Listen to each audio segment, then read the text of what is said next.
안녕하세요. 세상을 이롭게 하는 일에 관심 많은 승무원쌤 김용숙입니다. 유희열 씨가 13년 동안 MC로 활동을 했던 유희열의 스케치북에서 하차를 하게 됐습니다.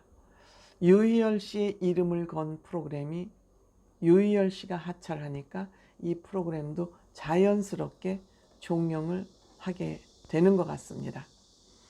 유희열 씨가 하차를 하게 된 것은 여러분들 다 아시는 바와 같이 유희열 씨 노래 표절 때문입니다.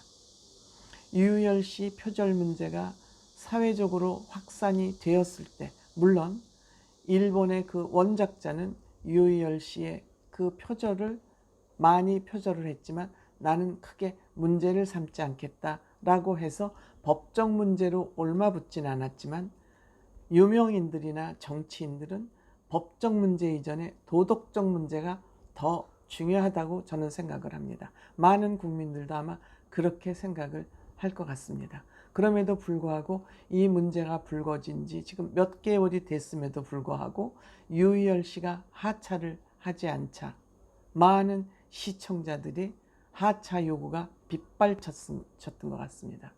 어떤 시청자는 우리 시청자를 개돼지로 하냐, 지금 뭐 하고 있는 거냐, 유희열 씨하고 KBS는 너무 뻔뻔하다, 양심도 없고 자존심도 없냐, 그 유희열이라는 밥그릇 움켜쥐고 지금 방송을 하는 그 모습에 구역질이 난다 라고 항의 의사를 밝혔고, 또 다른 시청자도 시청자를 우롱하냐,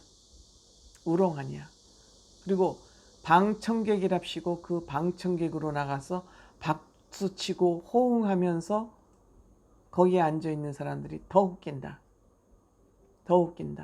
유희열 씨, 당신은 사회적으로 어떤 위치에 있는지 모르냐, 어떤 책임을 져야 되는지 모르냐, 내려와라. 왜 안 내려오냐, 그리고 내려오지 않으면 앞으로 유희열 씨 불매운동까지 조직적으로 하겠다, 이런 움직임이 거세지자 방송 제작팀 KBS도 어쩔 수 없이 유희열 씨를 하차하는 것으로 결정을 한 것 같습니다.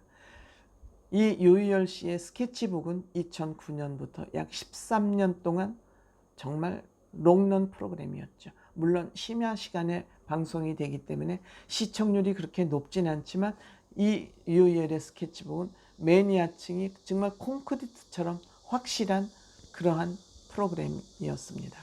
그런데 이러한 일이 있음에도 불구하고 KBS는 이 유희열 씨 하차 논란에 대해서 일체 언급도 없고 논란이 커지자 게시판을 폐쇄를 했습니다.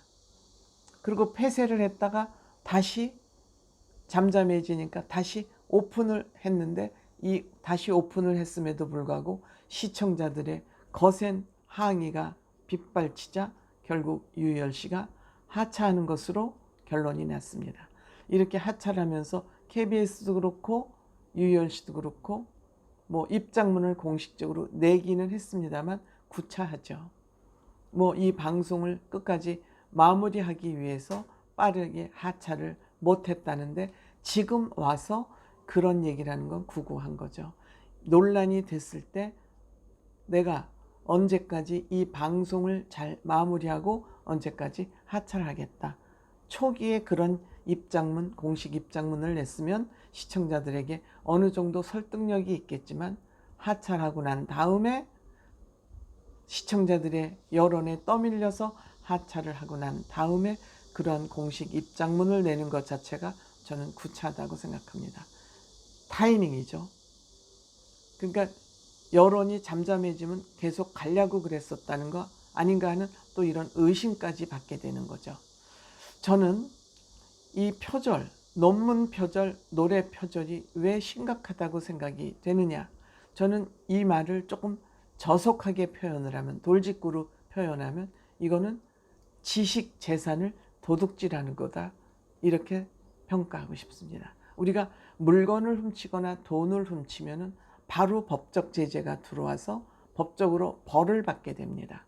그런데 지금까지는 논문 표절이나 노래 표절에 대해서 너무 관대했다.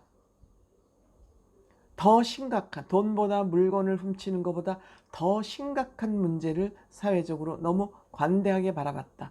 법적 제재도 물론이죠. 왜 이것이 더 문제냐?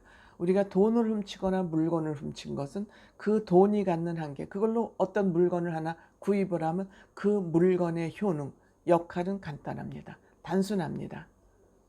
그냥 그 물건을 훔쳐서 컴퓨터를 샀다? 그러면 그냥 컴퓨터로서 그 기능에 제한이 되어 있습니다.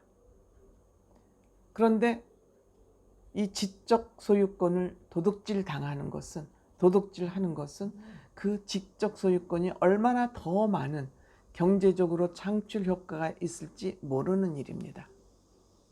예를 들어서 노래를 표절했다. 그러면 그 노래를 부른 가수가 있고 가수가 또 수익을 창출하게 되고 그 가수가 노래를 부르면 부를수록 저작권이 들어오고 그 노래가 또 OST로 불러질 수도 있고 공연이 될 수도 있고 뭐 콘서트가 될 수도 있고 음원으로 만들어질 수도 있고 너무나 많은 파급, 파생, 재정 효과가 있습니다.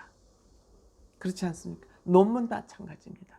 그 논문을 통해서 그 논문을 낸 사람이 권위를 누리고 지식인으로서 행사를 하게 되고 그걸로 또 교육을 하게 되고 등등. 그것이 또 과학적으로 또 무슨 뭐라 그럴까 특허 효과가 있다면 그 특허로 인해서 누려지는 그런 너무 많은 경제적 파생 효과를 누릴 수 있음에도 불구하고 노래 표절이나 논문 표절은 너무 가볍게 다뤄왔다. 그런데 이번에 유희열 씨 이 노래 표절로 인해서 저는 사회적으로 이런 논문 표절이나 노래 표절 이런 것들이 물건을 훔치는 것보다 더 엄격하게 다루어져야 된다. 이런 사회적 컨센서스가 형성됐을 때 더 이것을 엄격하게 다루어야 된다. 유희열 씨가 이번에 하차를 했습니다만 그냥 한 사람이 한 프로그램을 하차하고 한 프로그램이 종용되는 것으로 끝나지 말고 사회적으로 아니면 국가에서 이 문제에 대한 것을 엄격하게 다뤄야 된다. 저는 그런 생각을 하게 됩니다. 유희열 씨만의 문제는 아니다. 이것은 우리 사회적 전반으로 퍼져 있는 표절이나 논문 표절이나 노래 표절에 대한 무감각한 신경을 두들겨 깨워서 이것은 사회적으로 아니면 전 세계적으로 심각한 문제이니만큼 우리가 엄격하게 다뤄야 된다. 이런 생각을 합니다. 고맙습니다.